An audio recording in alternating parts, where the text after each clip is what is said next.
Hello, and welcome to the Daily Fantasy Insiders TV show. We have Davis Maddock from Fantasy Insiders. We have Drew Dinkmeyer, fresh from his appearance in the DraftKings King of the Beach tournament. And then we have JJ, whose beard I am a little jealous of.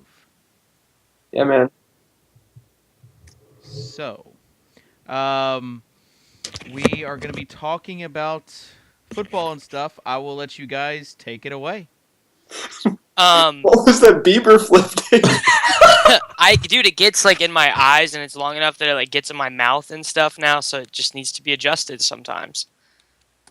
I don't know. It's a thing. So I figured that we're just gonna basically do an hour of the Sports Wonderkin podcast, right? Since Drew missed it on Tuesday, I was available. right when we ended. Coincidentally. I mean, yeah, we went for about an hour and a half, and it was utter nonsense. I mean, we got to start with the Boy King, though, right? Like, this is where we have to start the show, is talking about the Boy King, Johnny Manziel. He is your QB what this week, JJ?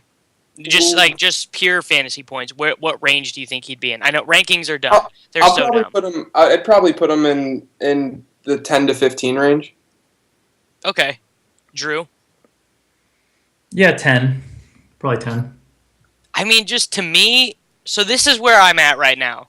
Part of me thinks that's really conservative, and then part of me thinks that's also really high, because Mike Pettin hates touchdowns. He hates scoring, he hates efficiency, and so I'm of two minds. One, there's only so much you can do to contain Manziel. Like, he's going to get out there on the field. When the pocket breaks down, he's going to run. 5 of the 10 dropbacks he had against the Bills, he broke the pocket and either took off or made a throw outside of like containment, that's easily bettable fantasy points, right? Like, breaking out of the pocket for a running quarterback is bettable fantasy points. But on the other hand, how many dropbacks are they gonna call? 30, 32 tops. So to be what I think he's gonna be, he's gonna have to be crazy efficient. I think on FanDuel he is a primary, core cash game play, but I think on DraftKings it's a stretch to consider him over some of the other options at the quarterback position. Does that sound right to you, Drew? Yeah, I feel the same way. The guy that I'm really on a lot this week, and we'll see what the Julio Jones news shakes out to be, but Matt Ryan's price point is just great across the industry for a home game, tight spread, high volume, great matchup, and $700 difference on DraftKings between him and Manziel. That's not very much. $1,200 on FanDuel feels like a little bit more just when you're messing around with lineups.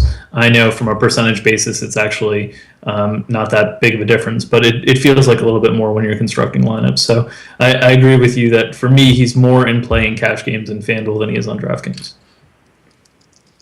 Yeah. Plus in DraftKings you get those bonuses for the 300 yards, which he's not participating in passing.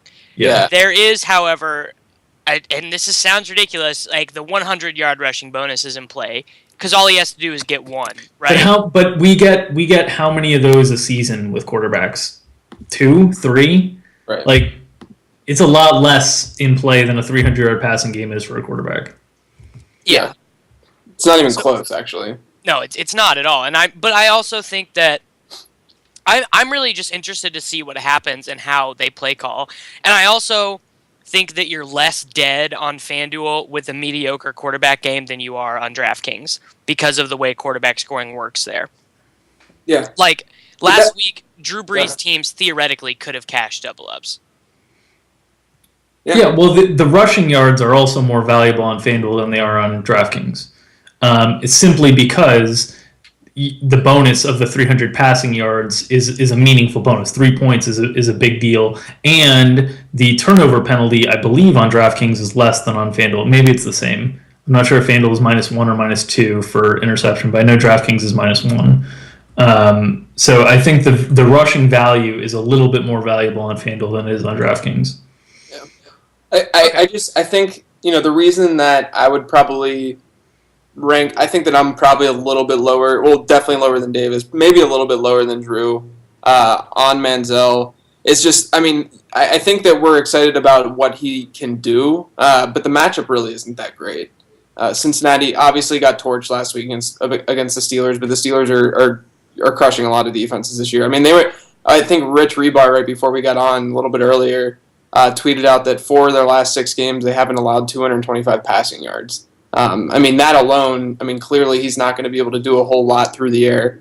But again, I think one of the keys here is that the Bengals' rush defense, obviously, it's not just because it's because their front 7 has been terrible this year, which is crazy because it's been one of their strengths over the past 3 years or so.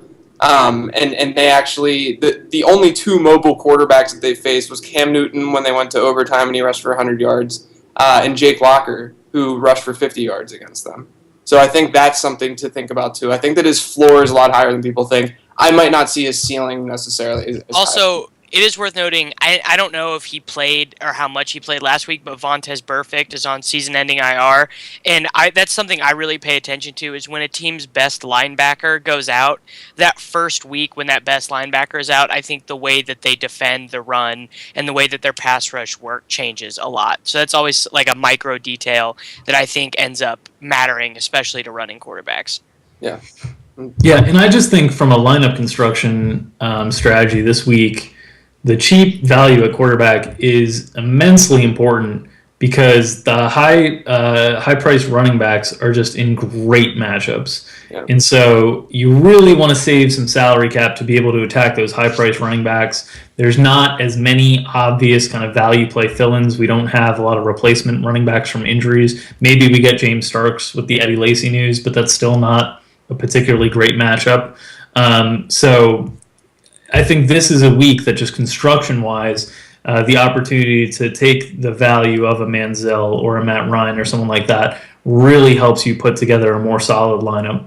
Yeah, not only that, Drew, but like the high-end quarterbacks this week, you have Luck against Houston is probably the best play, but you have Rodgers against a tough Buffalo defense. You have Peyton Manning, who's coming off a freaking 3-point game last week. Peyton Manning is like not even like an option this week. Right, that's what I'm saying. I mean, these high end, and then you have Drew Brees, who has a plus matchup, but he could do what he did last week. I mean, you have these guys that are just making you feel really uncomfortable, and you're not going to want to pay up for them. Luck would be the only guy that you would pay up for, but like you said, the construction this week, you don't want to miss out on a guy like Matt Forte or Le'Veon Bell.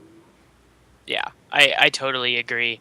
Let's transition there then. Choose between Bell or Forte. Dink.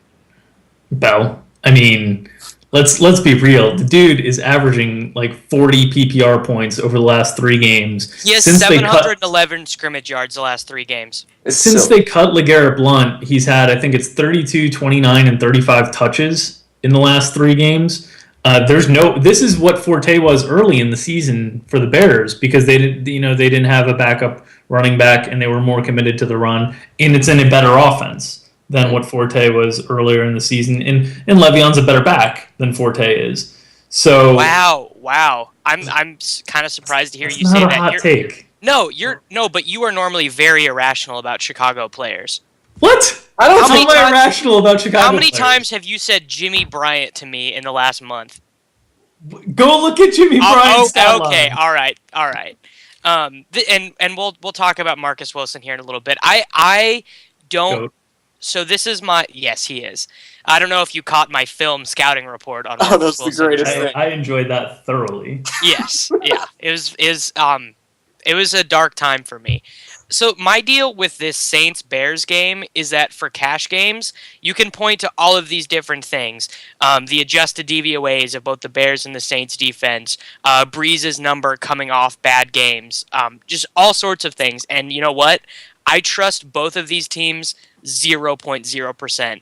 I think still has like a reasonable price point on FanDuel, but I don't want to use a player from this game in cash, despite Not the even appeasing Forte? team. Not even Forte? No, because you guys know how I do lineup construction. I prefer to have 2 elite wide receivers. I would rather go with Justin Forsett and Kelvin Benjamin than Kenny Stills and Matt Forte. I feel like that pairing is very superior. I'd still go Forte and Stills there. We said this on the Sports Wonderkin podcast. I'm probably more okay that like the only Saints player that I would confidently play this week is Stills. He's the only guy. It's mostly because of price point. And I do think I think that you have to have at least some exposure on Forte this week. Yeah, and I will, and I've been talking with Justin Bailey, who is another writer for RotoViz and for Fantasy Insiders, and I think this is a week that I'm gonna make more of my total bankroll that I put in play in GPPs this week. I feel like this is a really good week to mess with a lot of different combinations. Yeah. For these large prize pool tournaments, because there's no way you're covering all the bases you want to in 2 or 3 cash lineups, but with a bunch of tournament lineups, I think you can do that. Yeah, there's so many. I was looking, and like it's like there's just new running back news every hour, and you want it. There's so many guys that I want to play at running back that are cheap, but like I can't do that necessarily, or I don't want to do that in cash game just because of Le'Veon and Forte. What is the dirtiest thing you would do to have Jamal Charles sit out this game? I would lick Alex. I would lick Alex Smith's toes for Jamal Charles to sit out of this game. I pass. No, it's just like if I will say this. I will say this. If Charles sits out, every lineup, don't care. Now Davis, every single lineup. Yeah, you got to Alfred Blue that thing, man. Oh, don't even with me on the Alfred Blue. Do you know how much better Niall Davis is than Alfred Blue? Yeah, I know. I'm not comparing the 2 running backs. I'm just saying the value play. Yeah. Yeah, I would agree. The only thing is I've got Charles in my 2 season long leagues, so I'm not as excited about this potential news. Look at Drew talking some season long. Drew doesn't even. Here's the thing. Drew doesn't even believe in season long, dude. I don't. Like Drew's 2 biggest leagues, I did the draft for him. I know he doesn't. Yeah, I know he doesn't believe in MFL 10s anymore. No, those aren't a thing. He should never play those again. Those are not a thing. Or are you, Davis? No, God, I've retired. Never again. I mean, I'm going to play them next year. I'm going to throw away a couple $100 every summer playing them, but I'll never win those because my playing style just does not exist for MFL 10s. Yeah. It should, theoretically, if you had any nuance to what you do, because you're very good at identifying late-round talent, but you're not very good at identifying price points on mid-round talent, and you're not very good at just taking free value on crappy players. Right. Yeah, I have no risk. I embrace risk more than any other person. Like you have, I guarantee you have 0 Fred Jackson in MFL 10s. Oh no, I have a lot of Fred Jackson. Does Davis have it though? Oh, we work together. Okay, all right, that's good. But all the Ladarius Green was probably a little bit much on the risk. I love that Ken Wisenhunt has existed this year so that another coach can take all of my hatred. I have so much hatred to Wisenhunt and Pettin that Mike McCoy has just completely escaped my wrath. The thing that's really I was thinking about this earlier today. The thing that's really crazy with Pettin is that the Browns are actually not performing that poorly. Can you imagine if they held on to Charles Johnson? Yeah, I know the problem. The whole problem here is that if you look at the results, you're not they could be even better based on what he's done, but their defense. Their Pythag win just using the points allowed. No, it's worse. It's worse. Right, I know. But I mean, their defense is out. Their secondary's been awesome. So with top 5 secondary according to NEP, and then it's just crazy. It just blows my mind how much better this team could be. They're just not. Yeah, that's fine by me.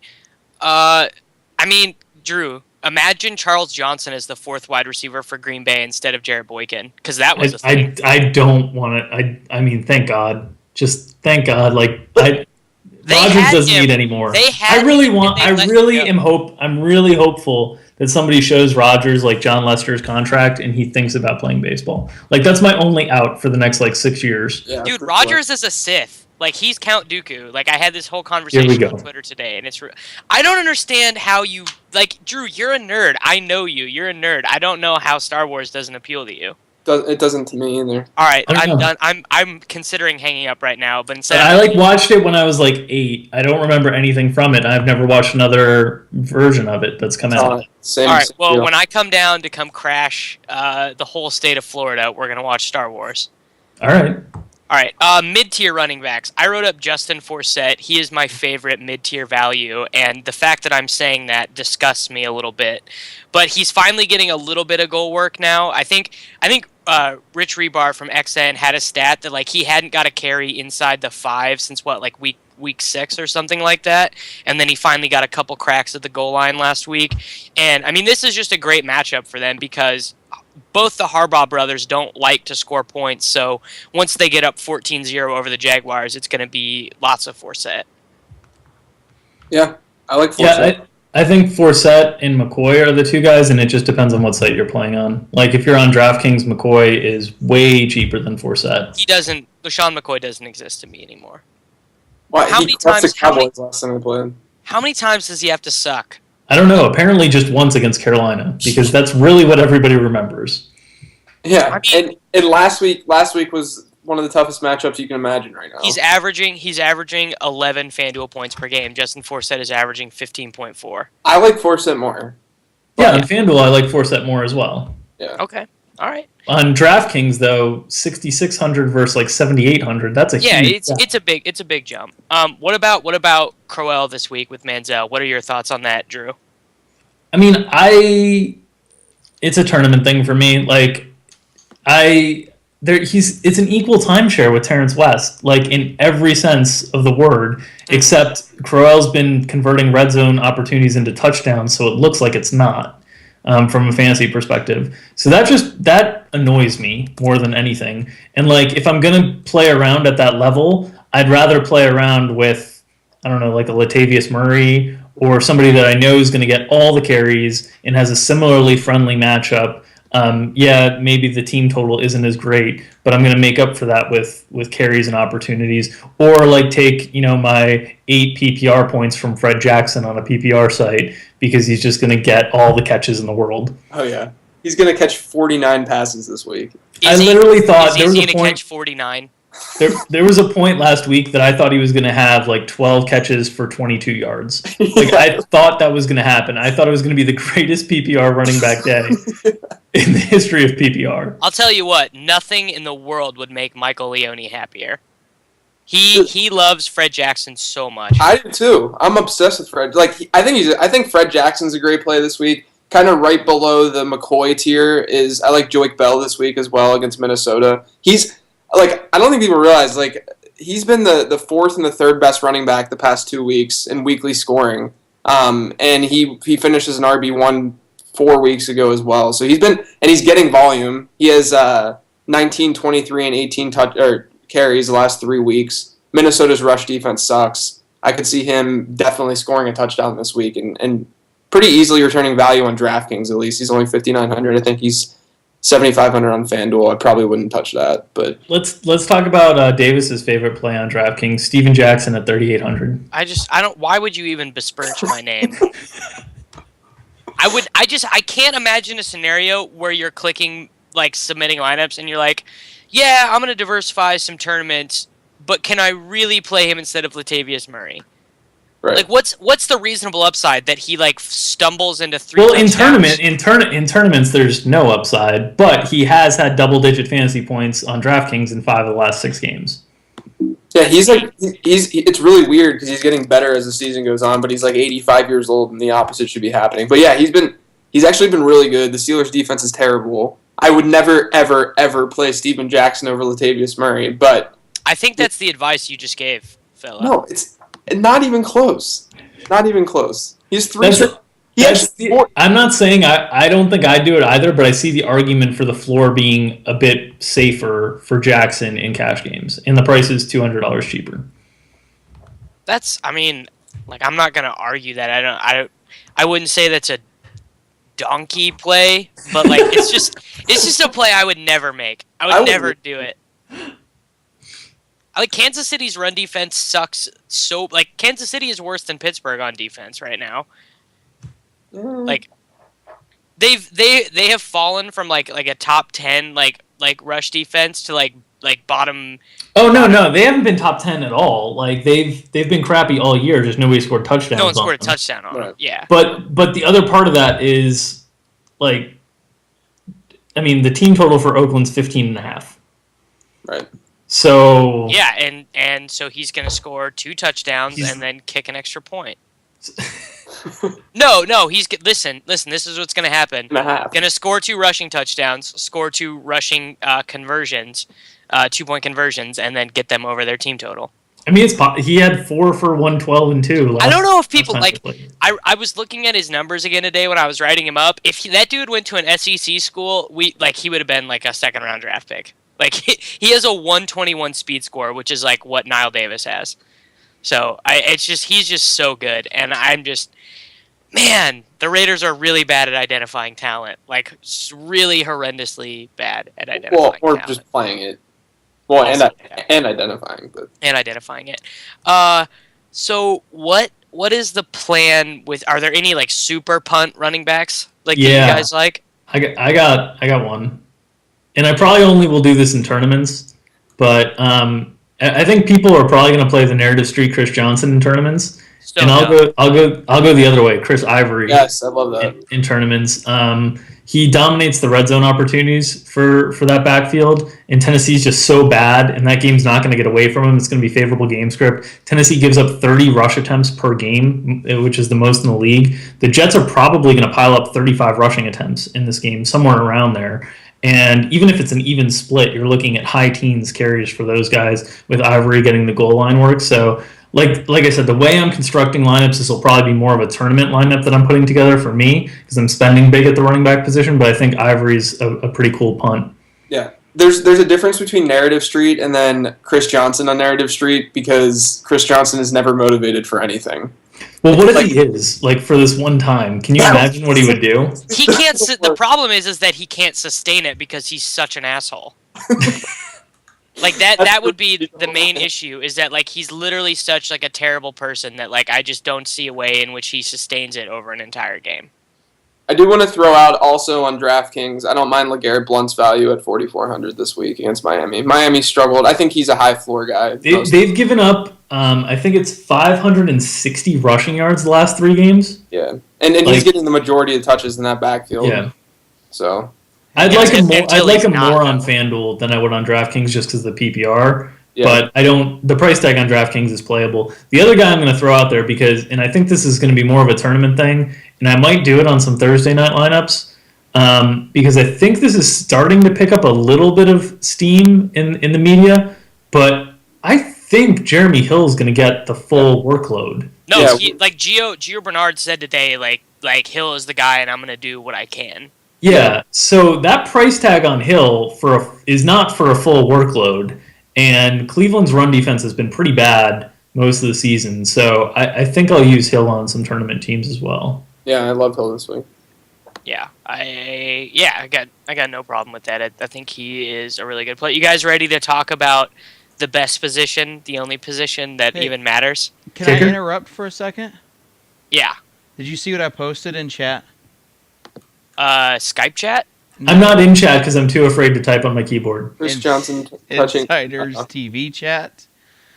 Chris Johnson, a couple years ago, after the Sandy Hook tragedy, wrote all the names of the students on his cleats and broke a 94-yard touchdown. that Hey, night. fella, why are you feeding the trolls right now?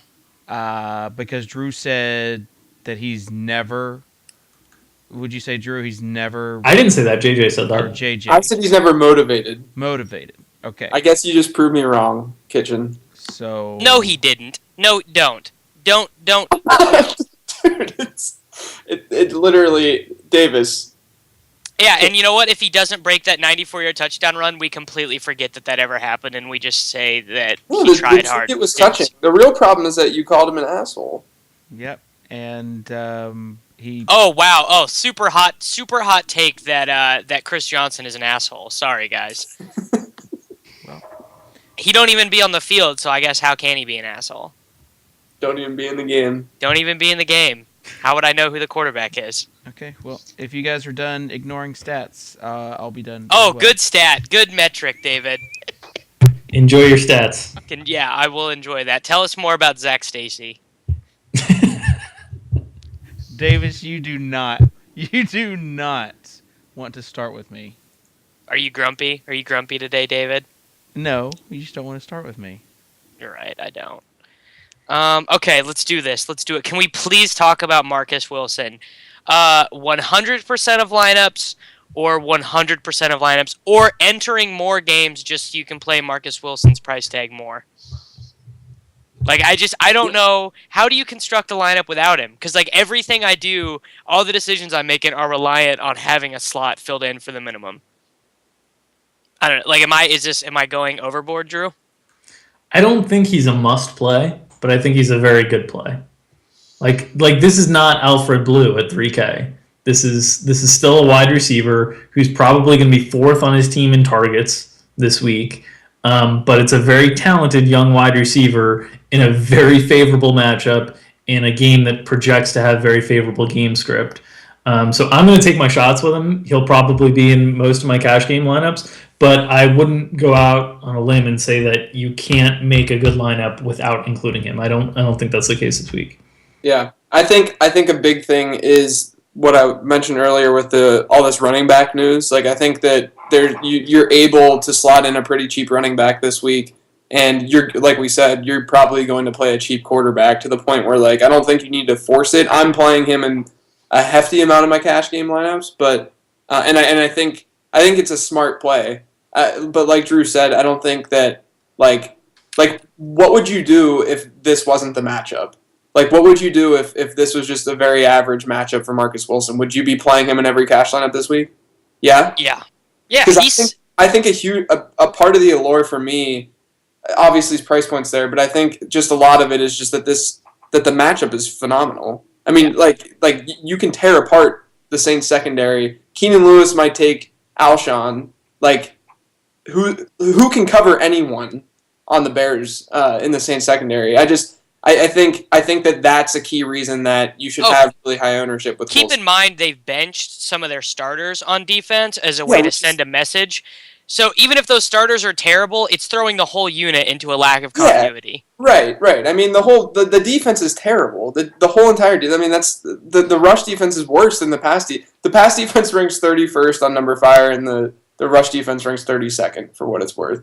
But I think it comes down to whether you believe he's going to immediately replace the volume of targets that Alshon was getting and Alshon is going to take Marshall, or if you think Marshall's targets are going to be more distributed amongst Jeffrey, Bennett, Forte, then they're going to go directly to Wilson. If you think he's immediately going to replace the volume of the wide receiver 2 in Chicago, I think he's closer to a must-play. But if you have any concern about how that volume is going to be redistributed, I think that's where the concerns or the potential reasons not to play him exist. Yeah, and I think that goes hand in hand with the matchup because it's probably going to. I mean, Vegas thinks it's going to be a high-scoring game. I think that there's going to be a lot of volume there for him to have. I would be much more turned off if it was a worse matchup. I wouldn't be. All right, let's play a guessing game. No cheating. Marcus Wilson had 139 receptions in college. Now remember, he didn't get to finish his senior season because he got kicked off the team for speaking out against his coach. Guess the touchdowns he scored on 139 receptions. I think I know. So I think he had 25. 23 on 139 receptions. Yeah. I know. I was looking through John Moore's work while I was writing up Wilson because he did the 50 most precocious college wide receiver seasons over the last 8 years, and Wilson has 2 of them. And that's I think it was the sophomore season that he had the 12 TDs, was number 5, and I mean it's incredible what he did at a young age because he's still just 22. This is his second year in the NFL, and he's 22. He's an uber talent. And Davis, you could probably talk more about like the metric side of that. He ran a 4.33 40 at 6'2", 210. That is like I honestly don't have like. There's no way he's 210. That's what he's listed at like 185 right now. Yeah. Oh, there's no way that's true. Let me go look.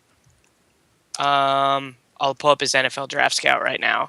I believe the number. His number is in between 205 and 210. He's listed at 184 on ESPN. Well, I don't ever trust Wow, 194. Okay, so I'm wrong. That's what I'm saying. He hasn't filled out. He's still a young guy who hasn't filled out his body. Well, that's really concerning to me that he's lost 10 pounds in the NFL. That does not bode particularly well for him as like a seasonal breakout guy for next year if he doesn't put weight on. What kind of ownership percentage do you guys think he's going to have? He's not going to have that much because everyone has these same concerns. Like, they don't know who he is. They don't know where the target volume is going to go.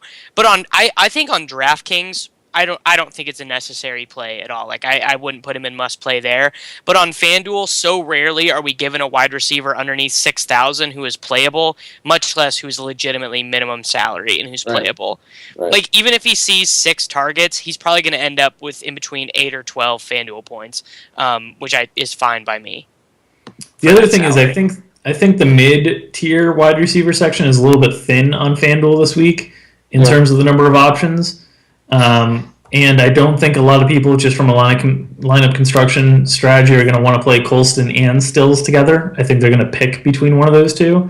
So I do think it places a little bit more of a premium on him. But there's Malcolm Floyd at 5,600. That's not, a terrible play. There's a couple of the Jags wide receivers, if you believe the Ravens secondary is just so god-awful that it could make the Jags wide receivers viable, that are really, really cheap. But the mid-tier wide receiver at FanDuel I found to be a little bit thinner than usual. That tier is almost always barren for me. But I think it just makes Wilson all that much more attractive. Like how much better are you going to predict Allen Hurns of a game to have than Marcus Wilson? Right, you wouldn't. Yeah. So for me, that sort of makes it. And you get an extra 700 to 1,000 in salary with Wilson. Yeah, for sure. Okay, let's talk about expensive guys. Who's your favorite receiver to spend up on, Drew? Antonio Brown. Sure. Yep, number one wide receiver for me this week. I give in. I lose. It's Antonio Brown. Is that a win for me then? Since you guys won the other. Win. You win, JJ. We win Manziel versus Austin. I'm not. I don't know on what earth Antonio Brown is the number one wide receiver play this week, but that's. Yeah, because it's like he's never been the number one wide receiver in a given week this season, ever. I played him 1 week this season, 6 catches for 70 yards. So if I say anything positive about him at all, I'm gonna. Actually, he hasn't in PPR leagues. He hasn't been the number one receiver in a given week this year. I just looked it up. Yeah, so I know he's great. I know people like him. His NFL Draft Scout combine numbers give me an aneurysm because he's not even fast. It's just it's unbelievable to me, his success. He's very talented. He does well with his limited physical gifts, but he's not the number one wide receiver. What happens when he's competing with Marcus Wheaton and Heath Miller, dude? Except I think Martavis Bryant is a cash play on DraftKings this week. Oof, that's. I can't get behind it. Yeah, well, I'm not real surprised. I mean, he's super unbelievably inconsistent. So who's your number one wide receiver then, Davis? Drops Thomas. Dez. Drops Thomas is hurt. Yeah, I don't mind Dez either. So this is my thinking with Dez. If you go look at the top 10 wide receivers in terms of fantasy points this year, they all have so many more targets than Dez. Dez isn't even averaging double-digit targets per game. So the one concern with him is the volume. But what is the one thing? Philadelphia's defense is good. They're top 10 in most of the DVOA categories. But their offense adds so much volume to the other team's offense that I think it overcomes some of those concerns. Bryant will have a physical advantage on Fletcher and Kerry Williams, both who have been really bad this year. Williams has gotten a little bit better over the last 5 weeks or so, looking at his PFF grades, but Fletcher has been really bad. And also, I think this question is sort of baked into the idea of cost, and he's only 8,500 on FanDuel, which is very cheap for him. So I think you can sort of raise his median projection to, or the high end of his projection, targets to 13, 14, 15 targets rather than, literally there's been games this year where he's seen 6 targets, So I have a question that Davis is going to hate. How close do you guys see Odell Beckham and Dez this week? I have Beckham higher. I do too. That's why I'm asking. Like I think Beckham's a better play than Dez this week. Straight up. I have Beckham 6 and I have Dez 7 in my rankings. Yeah. I'm so glad I asked that question. Sorry. Davis, it's okay. I'm not responding to this. So much. I mean, dude, you I can't. mean, Romo had 29 pass attempts in the last game against Philadelphia. It's Right. not. Yeah. I don't think like their offense is so unique that I think it's different than evaluating all the other offenses that face Philadelphia that get that boost in volume because they are trying to slow the game down. Yeah, and They're trying to take away that potential edge in extra plays. Right, and you can't ignore Odell Beckham's matchup because it's gold. Just saying. I have Odell Beckham. They put his jersey in the Hall of Fame. They put his jersey in the Hall. He caught a touchdown in a loss, and they put. Oh. I love how you always bring up the win-loss thing like that. Yeah, because it's my team. Because it's the Dallas Cowboys, and they won. They beat Odell Beckham, and that stupid team is like 4-10. Like, good luck. If Nick Young's jersey was in the Hall of Fame for that missed 3 that he was celebrating, you would be so happy. Because that's what basketball is about. Nick Young is basketball, Drew.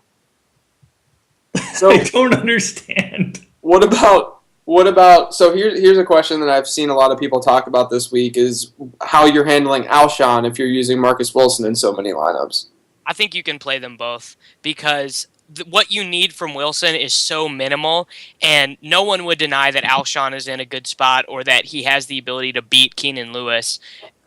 So like I think that it's fine to play them both, especially in cash. I think maybe in tournaments it limits the ceiling a little bit because Cutler's not throwing 5 touchdowns.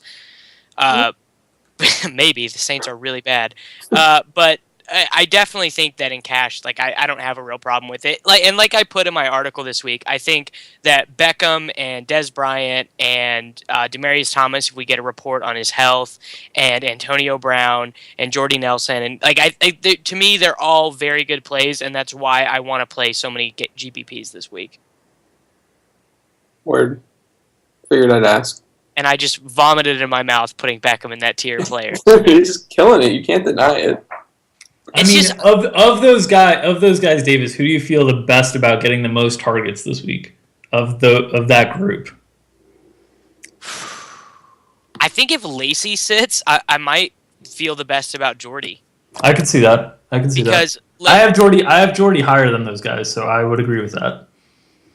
I have Jordy 4th, but he's priced a little bit ahead. I'm talking like just the Dez, Odell, Alshon group.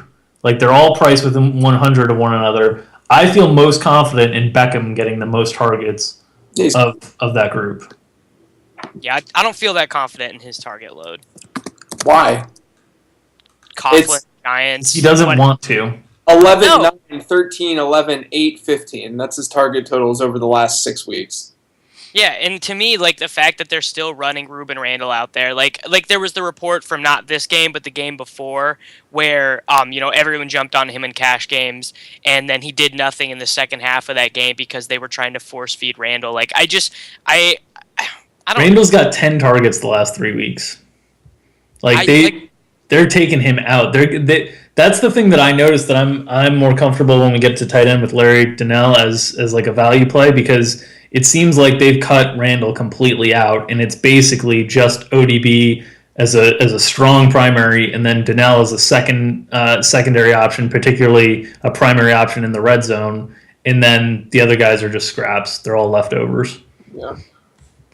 Yeah. I don't know. That's fine. Whatever. You guys can roster Beckham and enjoy all of his points. Of all the players, this is like the guy, like attitude-wise, that you should like the most. Yeah, I know. He's great. He's really, really good. He scores lots of fantasy points. Like if there was no such thing as draft Twitter, you would like Odell Beckham. I would love him. Really I would like love Odell him. Beckham. I would love him. He has like the best agility score ever. Like ever. It's so good. He's so fast. But yeah, draft Twitter ruined it. They ruined it. And that's fine, because I get to have Charles Johnson, and he's great. He's also swaggy. He's all mine. He is swaggy. Charles Johnson, me and John Moore, we can hang up our hats on Charles Johnson for like the next forever. Yeah. Okay, let's do mid-tier wide receivers, like in between that 7-8K range.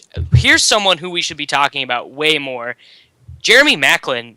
I don't understand how he's not in that conversation. Like, there's a dude who gets ridiculous target volume and has an amazing matchup that has seemingly gone under discuss. And I think him and Matthews both have really good games. If I was a betting man, I would probably bet the over on 55 for this game. My thing with the Philadelphia passing game is just the volume hasn't been there as much in recent weeks, and because as they've gotten healthier on the offensive line, they've just run the ball a little bit more effectively, and that's taken the air out of some of the volume. And so the price point for Macklin's great on DraftKings especially, so I'm fine investing. But early in the season, it was bankable double-digit targets. He's only hit that point 2 times in the last 6 games. So it's less bankable, the volume for me, than it was early in the season with Macklin. Yeah. It also I believe coincides with Mark Sanchez a bit. Yeah. And I think I'm actually, we didn't talk about Sanchez when we talked quarterbacks, but I'm pretty cool with Sanchez this week as well. So if I'm using I think that's going to just capture some of that Macklin. Okay. I mean, who do you think just scored Hughes or Macklin? I would put money on Macklin.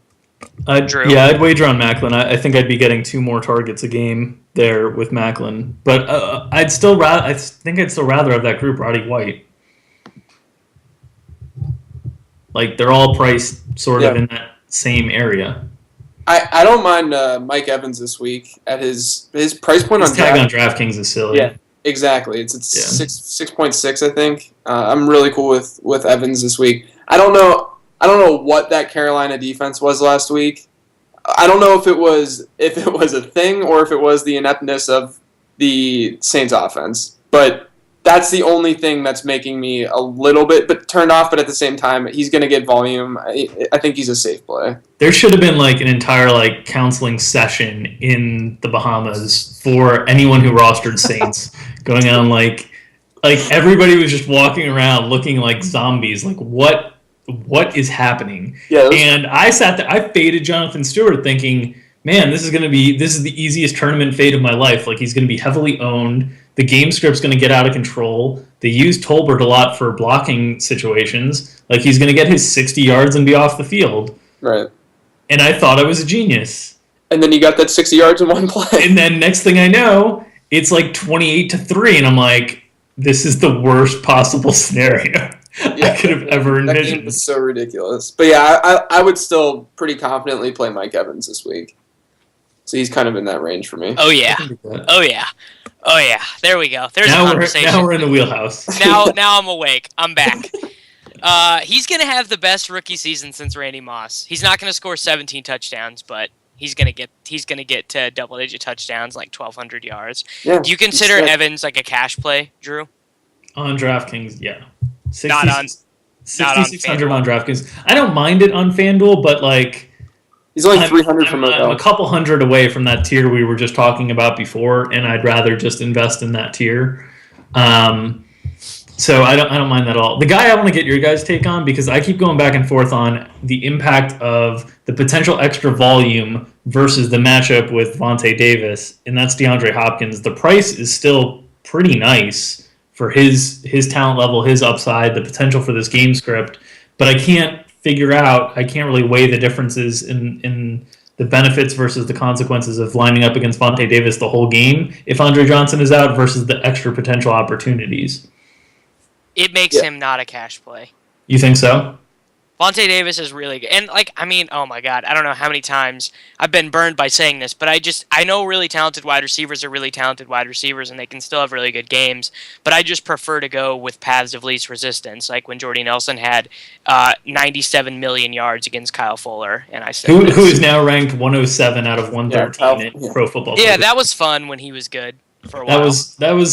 That was the moment of hope I had, and now I get to watch Aaron Donald just continue to tear it up for the Rams every week. You know what the Bears are? The Gungans. I don't know what you're talking about. No one knows what that means, but it's Star Wars. Of course. Of course. Okay. The thing What about you with D-Hop?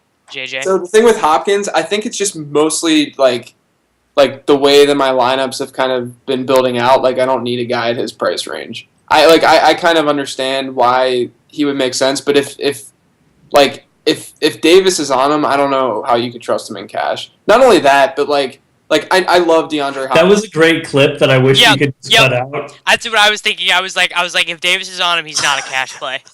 It's so good. I wish we could just cut that clip and have that be the highlight of the show. I mean, we could. But I know that I love DeAndre Hopkins and whatnot, but I don't know. He's really only had that one blow up game this year. Looking at his numbers, it's not like he's been fairly reliable, but the way that he's getting his numbers in fantasy, it's like he just so happens to score a touchdown when his yardage totals are low. He's like 8th in the league in points per target. Right, right. So that's my thing. If Andre Johnson's out, and that's going to mean, let's say, 3 or 4 extra targets, does that negate the effect of Vontae Davis? Right. My thing with DeAndre in general is that if you look at his final fantasy point stat line in a given week, it looks fine. His PPR performances throughout the year has been hovers 15 every single week. JJ does not like to live dangerously. He does not want to have to count on fourth quarter targets. It's the struggle of rostering Zach LaVine in NBA. No, Zach LaVine, I'm never again. It's the biggest grind out to 25 fantasy points you could ever possibly imagine. Well, because he just attacks for 3 straight trips and then he passes it to Wiggins on the wing for the next 10. Different show. Yeah. What is basketball? So you but with Hopkins, I'm not even kidding. If you look at his numbers, he looks super consistent, but a lot of his touchdowns come whenever he has lower yardage totals and vice versa, and it's kind of scary. I would just rather see consistent yardage totals, consistent volume. Plus, you have Ryan Fitzpatrick that you have to worry about, who's inconsistent. Plus, you have the Vontae Davis factor. Quit watching the game logs and watch the games. Fire up some all-22 and figure out what's happening. Davis, you can't talk about this after I read the Marcus Wilson article on the Sports Wonderkin podcast the other day. Just listen, dude. The all-22 has all the answers that you're looking for. It's like it's like the Tesseract, right? It's just a knowledge cube. And an archive of all football knowledge exists there on the all-22. Let's talk about tight ends, Davis.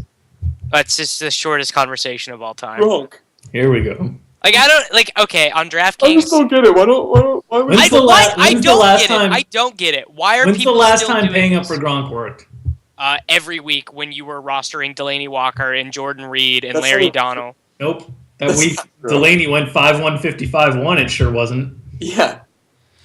All right. Well, I'm sure everyone has been really, really excited with the production they've been getting from Jimmy Graham. So. Well, it's not just Gronk or Graham. By the way, I would just like to point out that my whole extremist stance on Gronkowski started that I had in a conversation with Drew via text message about 6 weeks ago. He was like, I just don't think there's any point in rostering tight ends other than Gronk or Graham. And I was like, you know what? You're right. And then pricing got tighter around the industry. And once pricing got tighter around the industry, it became more of a conversation. On FanDuel, it's been Gronkowski. On DraftKings, he has been a relative disappointment if you have the ability to predict games from lower priced tight ends, which I don't know. I'm really bad at it, I think, maybe. No, I'm it's not so an good easy at the thing to tight do. ends. But like you said, I play Gronkowski on FanDuel every single week, and then I get my exposure to other tight ends on DraftKings. It's essentially the way that I usually construct my lineups just because of pricing. And there are guys this week. I love Greg Olsen still at his price tag. I like Greg Olsen mention. Dude, Greg Olsen's season has been unreal, and no one's talking about it. He's had 2 bad weeks, 2 completely unusable weeks. Every other one has been a top 6 performance. He's been incredible this year. And he saw 11 targets the last time they played Tampa Bay with Derek Anderson playing quarterback, by the way. Greg Olsen basically wins the fantasy tight end position the same way that I won the Fish Cake King Challenge, which is never actually win the position, but just don't ever finish in the bottom 5. Yeah, he just wins by participation default by letting everyone else suck around him, and then he floats to the top. Yeah. That's how I try to win at life. This year could have been great for tight ends if Graham didn't get hurt and Andy Reid wasn't a walrus idiot. Andy Reid, if he just used Kelsey's played 88% of the snaps the last 4 weeks. Like that, it's not. No. Okay, it's so no longer what, on Reed. Well, Yeah, it's on the play calling, and it's on Peyton Jesus Manning, JJ's best friend. Dude, how hard has it been to watch him just be like the worst quarterback in the league this year? The real problem with Alex Smith this year isn't his passing; it's that he's not running as much as he did last year. You know what the real problem is? That he's bad. Yeah, he's really not.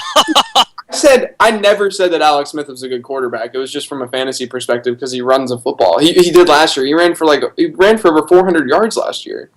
Remember when you called him basically Peyton Manning? Yeah, now this is how the Gronkowski thing started, Dave. Don't start. But yeah, I like Greg Olsen. I like Delaney Walker again this week too. That's who I wrote up. I have no confidence in it. I legitimately feel like I'm playing college basketball daily fantasy when I'm picking tight ends. Like, I have no idea. I don't know. Hang on, I'm pulling up. So Jordan Case knows a lot about tight ends. Is that what you're saying? Ugh. Maybe.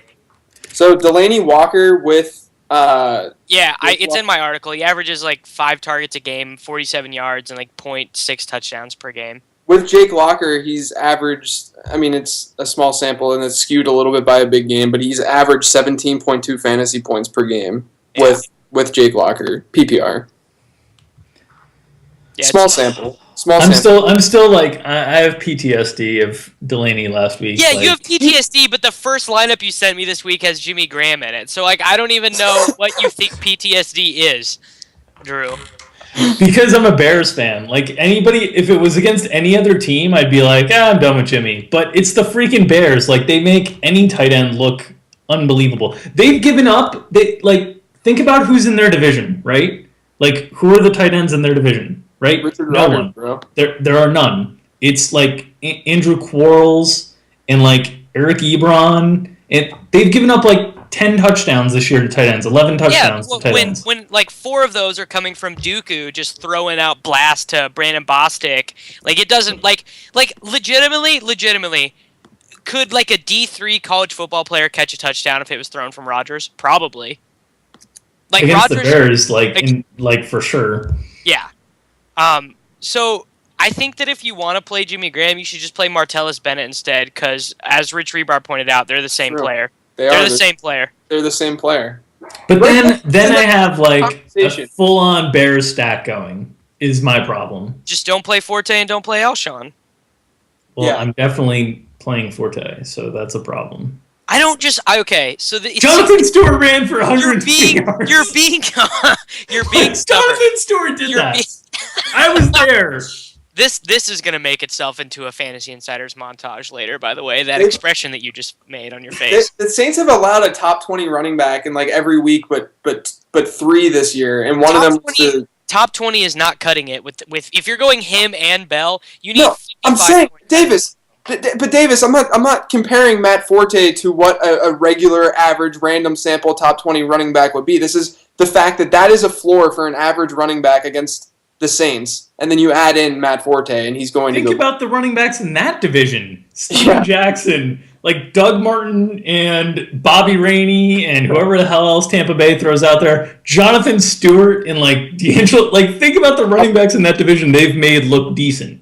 It's seriously unbelievable because I was tweeting about this before J Stu's last week. Like, so Jonathan Stewart was the 10th best running back. Le'Veon was 1. Forsett was 1. Jeremy Hill was 7. Eddie Lacy was 4. Frank Gore was 12.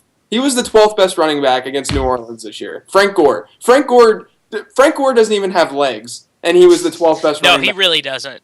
Like he's got one of those like the dogs that don't have the hind legs and they put him in like the little cart that run around. That's what Frank Gore is like running on. Frank Gore is. Bobby you guys see the old 49ers team total this week? What was 14. 14. Yeah.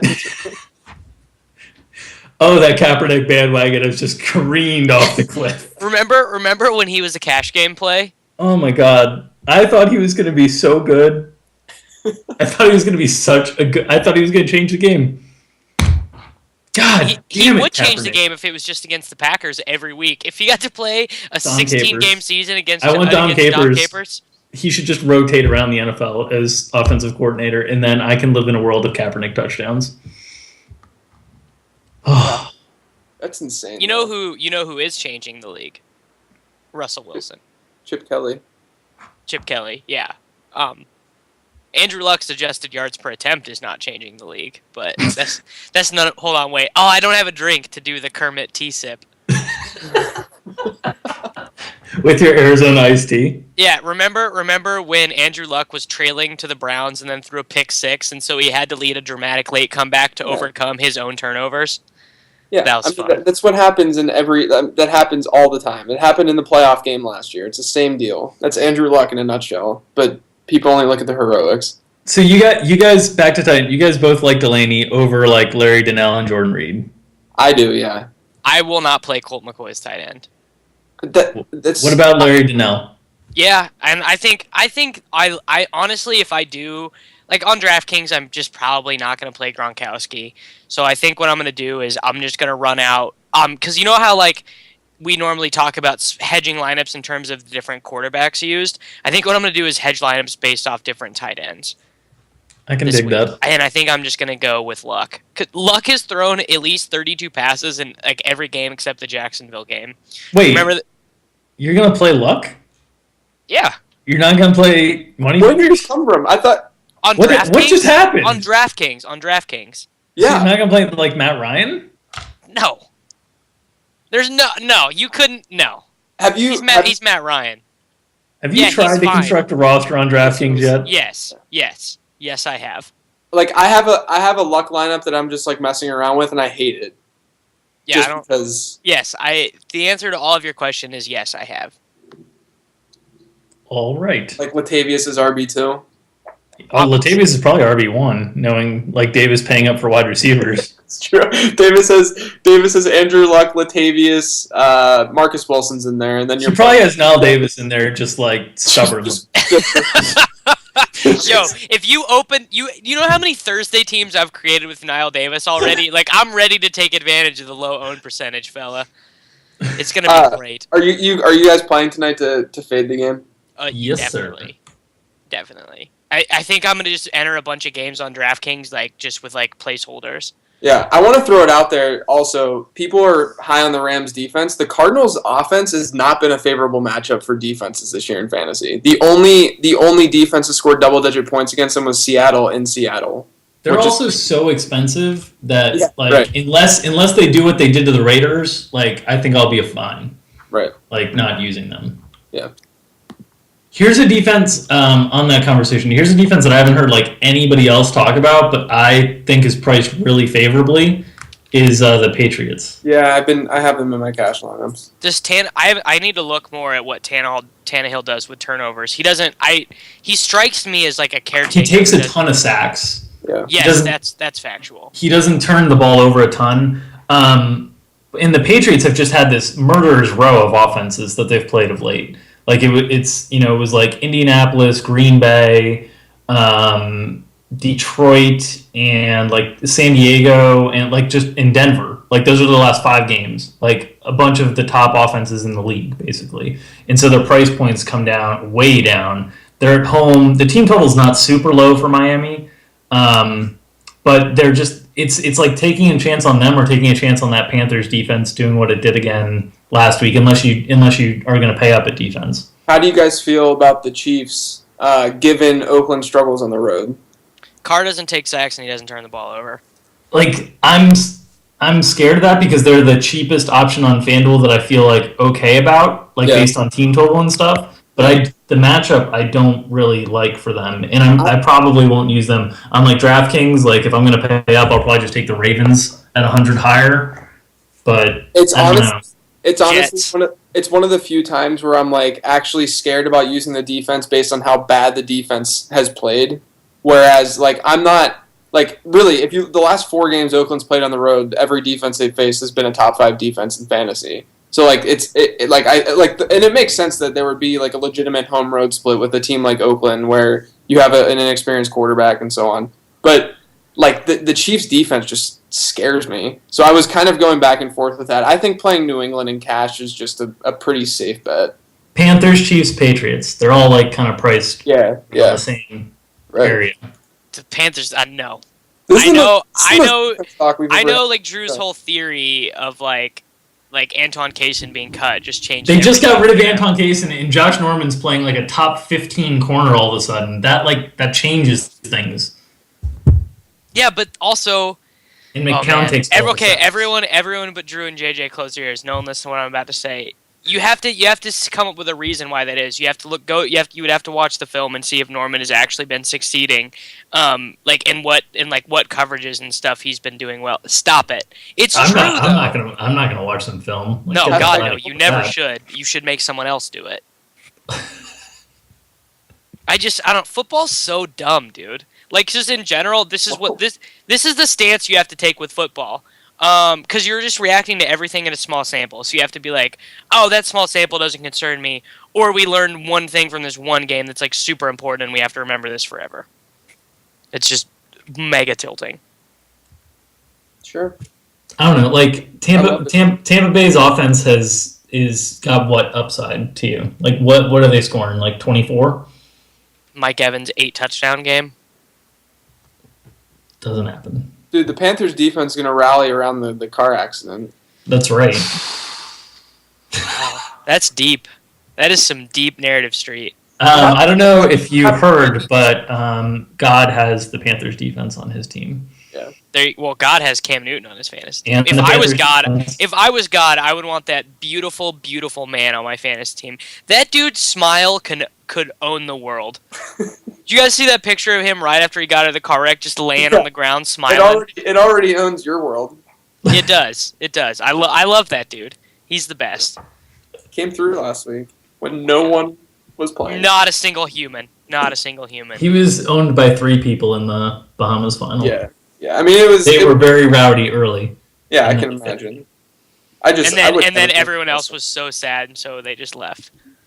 David, did you have any Cam Newton tweets? Did I have any? Dave and I were talking about how we were just very thankful we weren't on Twitter watching you tweet about Cam Newton. No, I didn't say a damn thing because I had the Saints. Here, do you guys want to know what my Sunday was? I watched the first half of Hoyer whelp around over at my friend's house. I got so discouraged by what was happening that I came home and took a sad nap. and then watched Star Wars for the rest of the day. Oh, swag. So that explains all the Star Wars references this week. I had no idea. So I played Sunday only with like my Russell Wilson lineup, like my main cash lineup. Then Leone and I talked Sunday morning, and I got off Wilson for Breeze. Nice Yeah. little dig there. Help.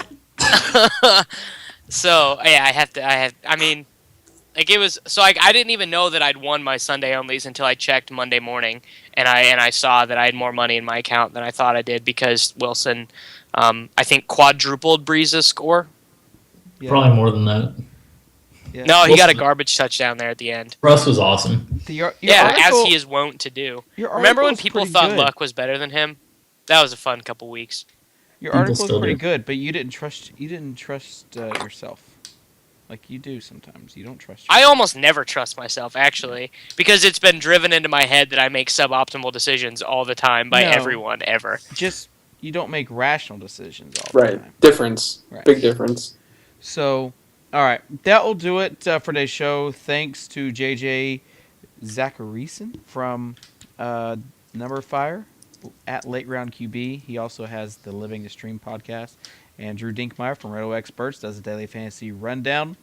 There with Michael Leone and Chris Poplinko, and is also on the DK TV shows at night, and then on Sunday and Monday night, and then D Davis Maddock. You can just catch him here. Texting Poplinko right now. Texting Poplinko. What's up, Drew? Also, Davis, you might want to check on your Lakers. The under? Kobe went off in practice. Oh. How many wins did the Lakers have? Like 4? Yeah, threw a temper tantrum. Nick Young tried to stick up for himself, and Kobe just shut him down.